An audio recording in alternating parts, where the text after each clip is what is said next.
당신이 40년 동안 믿어온 절친이 당신의 통장 잔고를 정확히 알고 있다면 과연 그 사람을 믿을 수 있을까요? 70세 김 할아버지는 평생 형제보다 믿었던 친구에게 3억 원을 사기당했습니다. 하지만 더 충격적인 것은 그 친구가 40년 동안 계획적으로 접근했다는 사실이었습니다.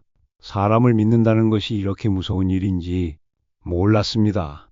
오늘 이 이야기를 들으시면 여러분도 주변 사람들을 다시 한번 돌아보게 될 거예요. 김철수 할아버지 70세와 박영수 씨 72세는 1984년 서울 변두리 작은 공장에서 처음 만났습니다. 둘 다 시골에서 올라온 청년들이었죠. 그때 우린 정말 가난했어요. 월급날이면 둘이서 짜장면 한 그릇 나눠 먹곤 했죠. 영수가 먼저 수저를 놓으면 형님 배부르다고 했어요. 나중에 알았지만 그때 영수는 배가 고픈데도 나한테 더 먹이려고 그랬던 거예요. 두 사람은 함께 야근을 하고 서로의 고민을 들어주며 진짜 형제처럼 지냈습니다. 결혼할 때도 서로 주례를 서주고 아이들이 태어나면 함께 축하했죠. 40년 동안 한 번도 다툰 적이 없었어요. 가족들도 아버지가 영수 아저씨를 친형보다 더 아끼신다고 할 정도였으니까요. 2000년대 들어 김철수 할아버지는 작은 건설업으로 성공했습니다. 반면 박영수 씨는 여러 사업에 실패하며 어려움을 겪었어요. 영수가 어려울 때마다 도와줬어요. 1,000만 원, 2천만 원. 돈을 셀 때마다 형님 꼭 갚겠습니다 라고 했지만 난 한 번도 받으려고 하지 않았어요. 친구잖아요. 하지만 이때부터 박영수 씨는 김철수 할아버지의 재정 상황을 자세히 파악하기 시작했습니다. 도움을 요청하는 것을 빌미로 통장 잔고를 확인하고 부동산 가격까지 알아보았죠. 지금 생각해보니 이상했어요. 영수가 자꾸 형님 재산이 얼마나 되냐, 집값이 많이 올랐을 텐데 라고 묻더라고요. 그때는 그냥 친구의 관심이라고 생각했는데 2020년 김철수 할아버지는 아내를 잃고 혼자가 되었습니다. 자식들은 모두 외국에 살고 연락도 뜸했어요. 아내가 죽고 나니까 세상에 혼자 남은 기분이었어요. 그때 영수가 매일 전화하고 자주 놀러 와줬어요. 형님, 내가 있잖아요. 걱정 마세요 라고 했죠.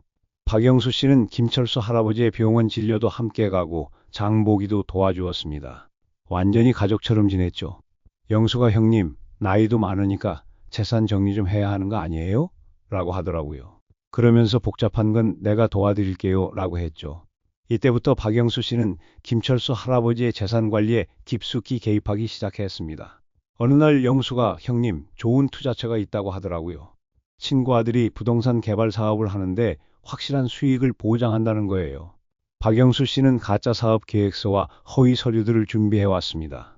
모든 것이 진짜처럼 보였어요. 처음엔 5천만 원만 투자하려고 했는데 영수가 형님, 이런 기회가 어디 있어요? 더 투자하시면 더 많이 벌 수 있어요 라고 했어요. 결국 3억 원을 모두 맡겼죠. 6개월이 지났지만 수익은커녕 원금도 돌아오지 않았습니다. 박영수 씨는 조금만 더 기다리면 된다며 계속 시간을 끌었어요.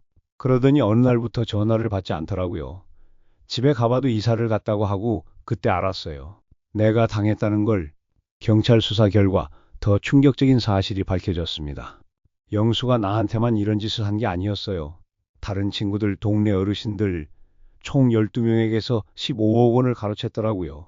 더 놀라운 것은 박영수 씨가 20년 전부터 계획적으로 이런 일을 준비해왔다는 것입니다. 친구들의 재정 상황을 파악하고 신뢰를 쌓아가며 적절한 타이밍을 기다려왔던 거죠. 수사관이 보여준 자료를 보고 소름이 돋았어요. 영수가 내 통장 잔고는 물론이고 부동산 가격, 심지어 보험 해지 시기까지 다 기록해놨더라고요. 40년 동안 내가 뭘 했는지 모르겠어요. 그 사람의 진심을 한 번도 의심해 본 적이 없었거든요. 김철수 할아버지는 자신의 선량함이 오히려 독이 되었다는 걸 깨달았습니다. 사람을 너무 쉽게 믿었고 의심하는 것을 죄라고 생각했던 거죠. 진짜 가족은 멀리 있는 내 자식들이었는데 나는 가짜 가족에게 모든 걸 맡겼어요. 아내가 살아있을 때 영수를 너무 믿지 말라고 했던 말이 이제야 이해가 되네요. 돈은 거의 돌아오지 않았습니다. 박영수 씨는 이미 해외로 도피한 상태였거든요. 이제 88세가 됐어요. 남은 시간이 많지 않지만 이 경험을 통해 많은 걸 배웠습니다. 김철수 할아버지는 같은 피해를 당한 다른 어르신들과 함께 시니어 사기 예방 모임을 만들었습니다. 자신의 경험을 나누며 다른 사람들이 같은 실수를 하지 않도록 돕고 있어요. 돈은 잃었지만 더 소중한 걸 얻었어요. 진짜 친구가 누구인지 가족이 얼마나 소중한지 알게 됐거든요. 이 일 이후 외국에 살던 자식들도 아버지를 더 자주 찾아오고 연락도 늘었습니다. 오히려 가족 간의 유대가 더 깊어졌어요. 여러분께 드리고 싶은 말씀이 있어요. 첫째, 아무리 친한 사람이라도 큰 돈이 오가는 일에는 신중하셔야 해요. 우정과 돈은 별개입니다. 둘째, 외로움 때문에 성급한 판단을 하지 마세요. 외로울 때일수록 나쁜 사람들이 파고들기 쉬워요. 셋째, 가족의 소중함을 잊지 마세요.